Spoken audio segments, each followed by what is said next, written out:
At the summit, President Zelensky was present, the president of Ukraine, who this week sent you quite a sharp message following your proposal about a Christmas ceasefire.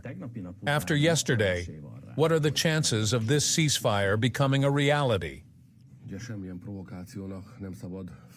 see, we must not fall for any provocation. In such war times, the most important thing is strategic calm.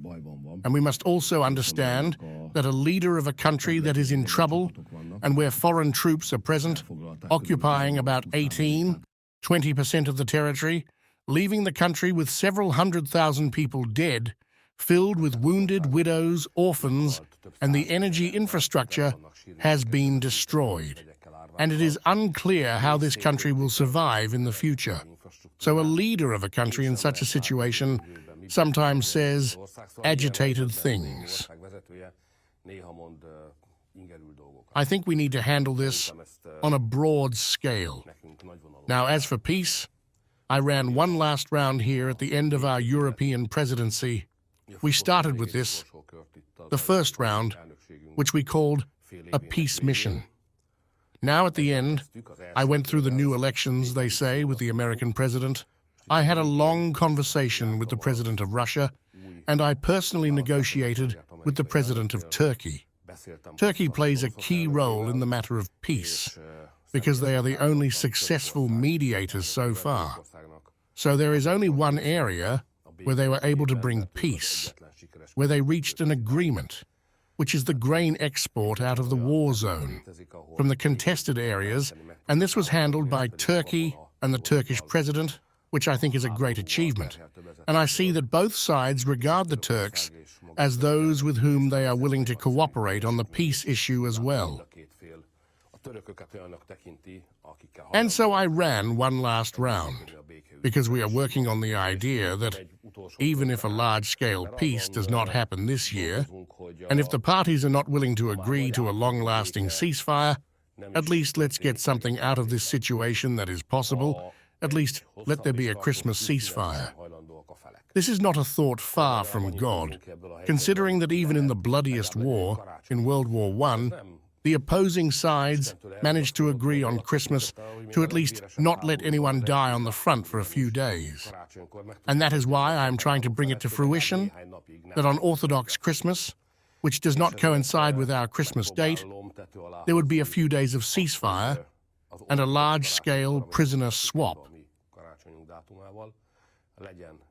Around 700, 800, 900, maybe even 1,000 prisoners of war could be exchanged.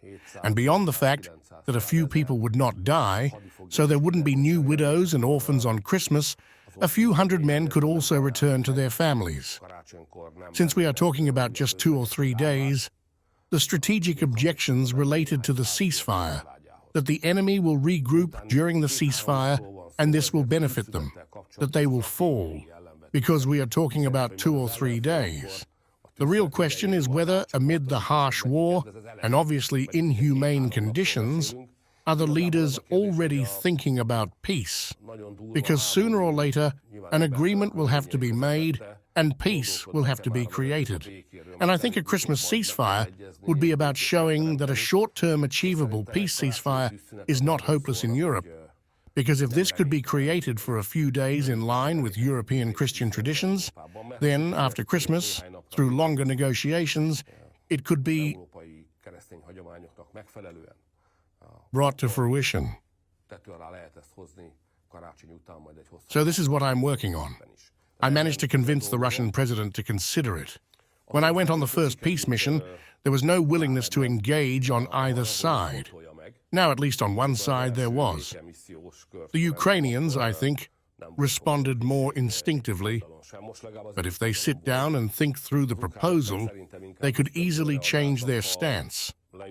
I think it would be in their interest too.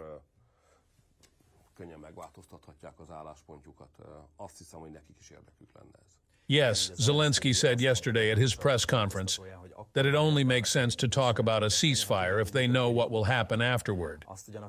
However, he also acknowledged that the key is partly, at least, in Donald Trump's hands. Is there an answer to what will happen afterward? And how difficult will the new U.S. president's task be in creating peace after taking office? I too hear a lot of speculation about what will happen after the new president takes office. This will happen on January 20th. I am a cautious optimist. So what I see now is that there is still a month before the new president takes office. And I suggest that we pray that nothing happens to the new American president in this month and that he can take office. And I suggest that we pray that nothing happens to the new American president in this month and that he can take office. Then we will see everything else. The European perspective is also interesting in this situation, or in this case, as we can see that more and more discussions about peace are happening in the European public discourse. However, yesterday, several EU leaders spoke about their commitment to supporting Ukraine, as they put it, to the very end.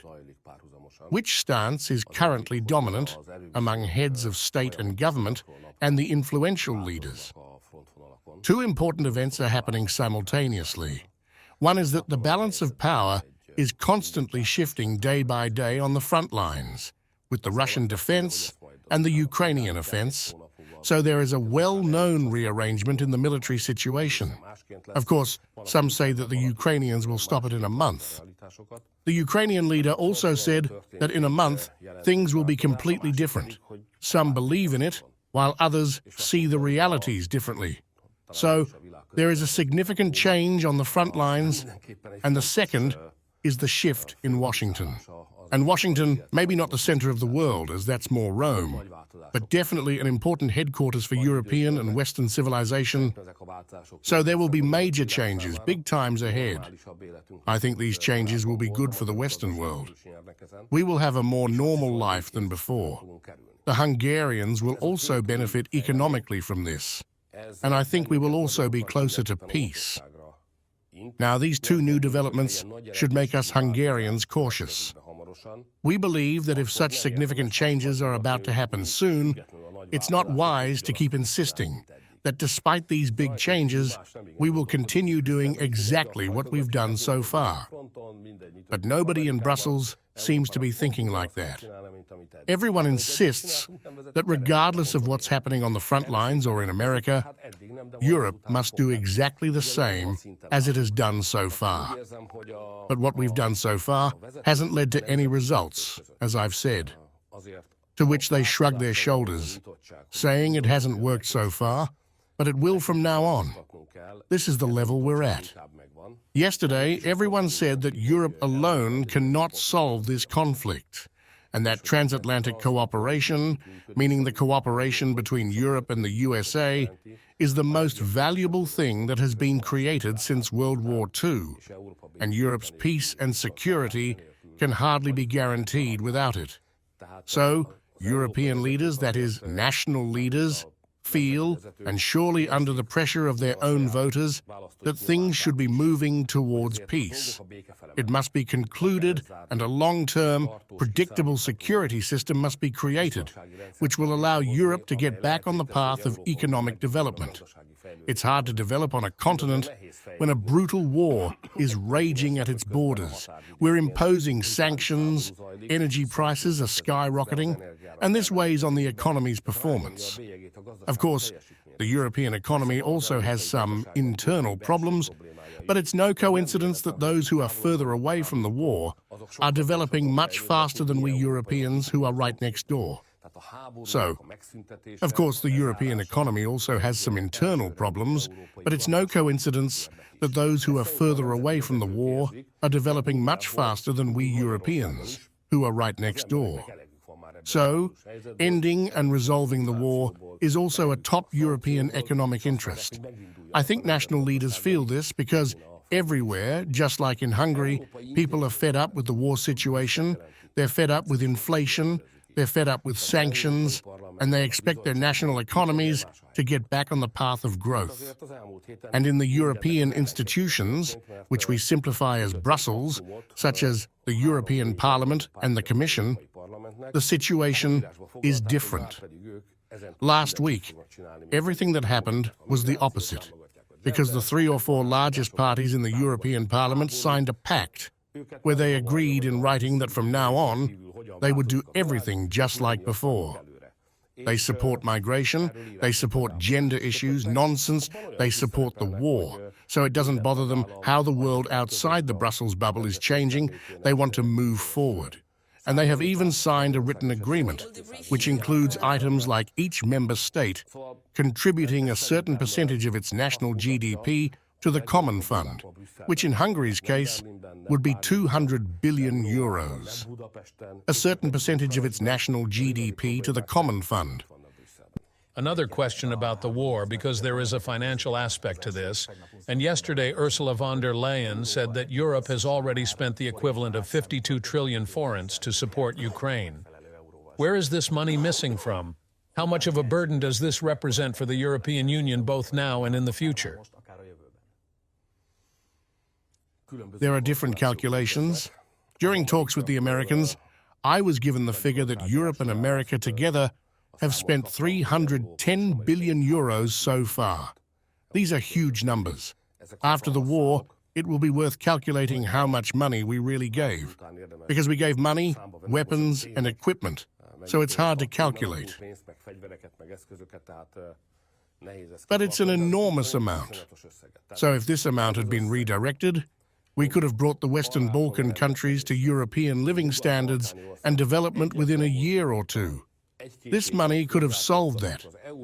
If we had wanted this money to create such development in the countries of origin of migrants in the Saal region, so that it would be worthwhile for migrants to stay at home instead of coming to Europe, well, we could have solved that with this money.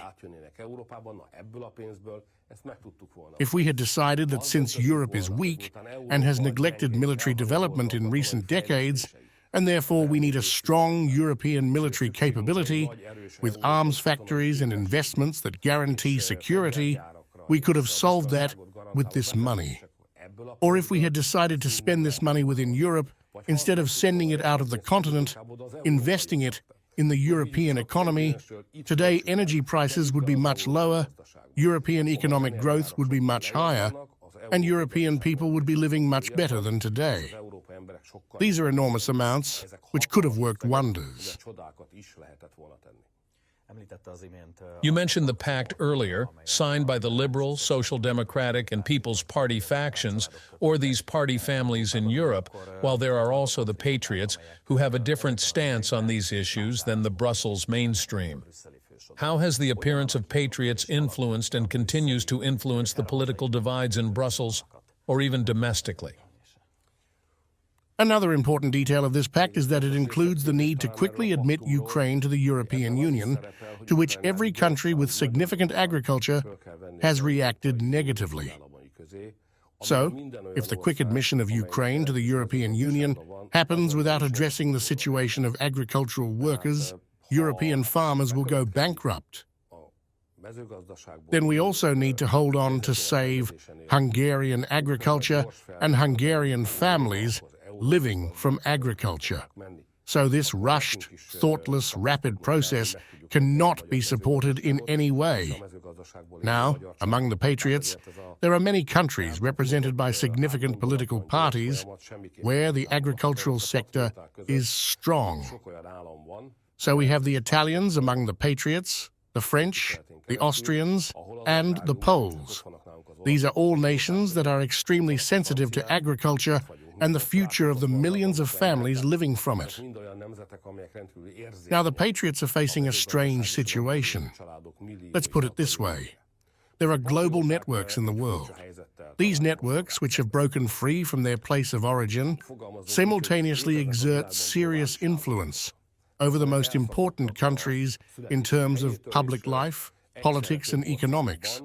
There are several such networks. One of them, which we know and which is connected to us Hungarians because it oppresses, tortures, and squeezes us, and moreover, it's about our own Hungarian son, is the Soros-type network. The Soros-type network had two main headquarters. It lost America. So now we are facing the fact that this liberal world and worldview embodied by the Soros empire and its massive network and global power is now being pushed out of America, and now only Brussels remains in its hands. But Brussels is still in its hands. So, for us patriots, we must face the fact that Soros has lost Washington, but still holds Brussels, and this is where it retreats. So, the key to our future is whether the patriots in Brussels, those who oppose everything happening, who are in opposition to Brussels, can they gain a majority in Brussels in the foreseeable future? And can we take Brussels back from Soros? That is the question. The patriots are working on this, and we are getting stronger day by day. This is a big battle. I am one of the optimists. Yesterday at the EU summit, they also evaluated Hungary's EU presidency, which will end at the end of the year. And Ursula von der Leyen said in the press conference that it brought many results. How do you see it? Has Europe become stronger or weaker under the Hungarian presidency? First of all, it still exists. Let's start with a less ambitious announcement. So Europe still exists. The Hungarian presidency solved some problems that had not been solved for years or even decades. And this has received unanimous recognition. Even our opponents, let's say Ursula von der Leyen, wouldn't call Hungary a fan, or Hungary a supporter, or there are countries whose leaders do not sympathize with Hungary at all. But regardless of that, all the hard work we put into the Hungarian presidency has been recognized, to the extent that it was publicly acknowledged. So, the President of the Commission also publicly confirmed the Hungarian presidency in the same way as in the negotiations. What was said in the meeting, she publicly stamped the Hungarian presidency with a mark of excellence. Because there is unanimous agreement that these are major achievements, I will mention a few of them. For 11, 13 years, we couldn't solve the issue of admitting Romania and Bulgaria into the Schengen area, which means we couldn't raise the Hungarian-Romanian border barriers for over 11 years. Well, now we've lifted them. These countries will be in the Schengen area from January 1st. A new era begins for them. These countries, the Romanians or these people, the Romanians and Bulgarians, are now in a shared destiny with us. Our relationship with the Romanians is, of course, colorful and contradictory, but still, we are in a shared destiny. And our goal is not to hinder each other, but rather to help each other. At least that's Hungary's approach, and now we were able to help. We were constantly negotiating with the Romanians, and I can finally say that Hungary's presidency succeeded in negotiating Romania's Schengen membership. With the Bulgarians, our historical situation is simpler. We are happy to have helped them too. There was a time when they helped us, so this is a big achievement. This and another major achievement is that in the Western Balkans, especially in Serbia, there has been no significant progress in EU accession for 2.5 years.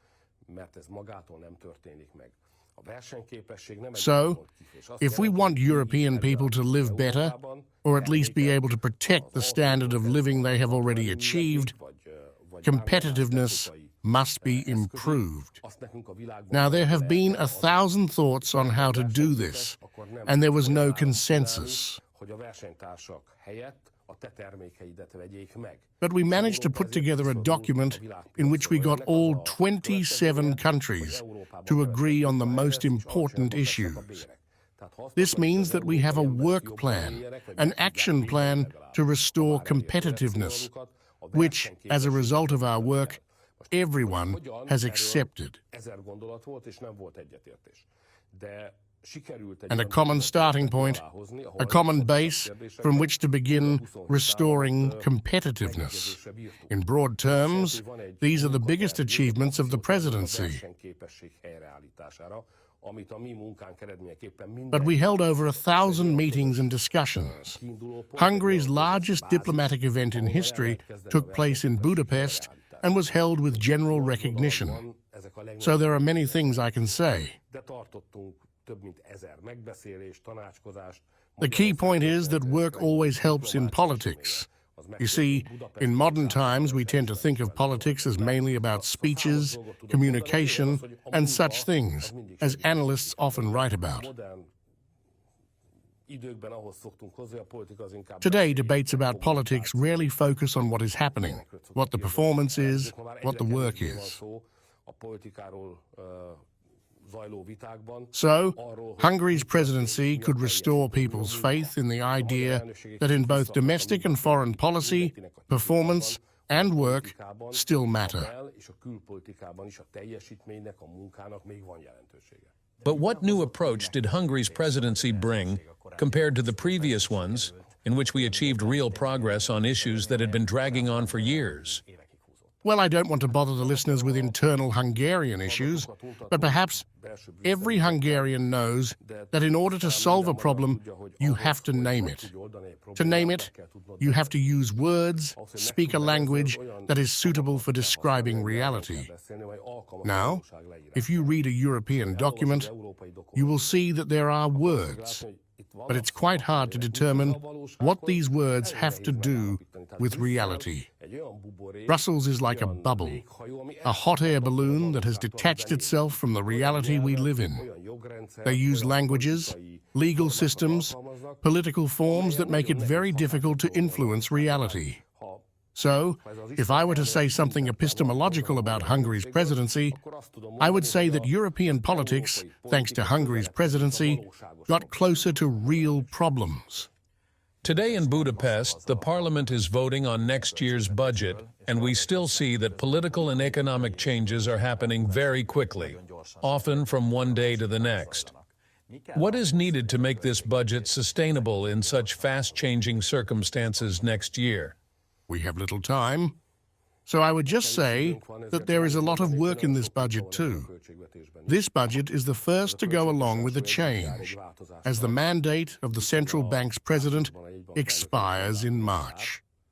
A historic economist is leaving the central bank, György Matolcsy, whose name is inseparable from the economic policy of the last decade and a half, and to whom we owe a lot, despite all the debates, because he rescued hundreds of thousands of families from bankruptcy due to foreign currency loans and introduced many innovations in Hungarian economic policy. Our finance minister, Mihály Varga, will be the new central bank president, and our finance minister, as the ministry responsible for the budget, will merge with the economic ministry, thus creating a unified, large economic ministry.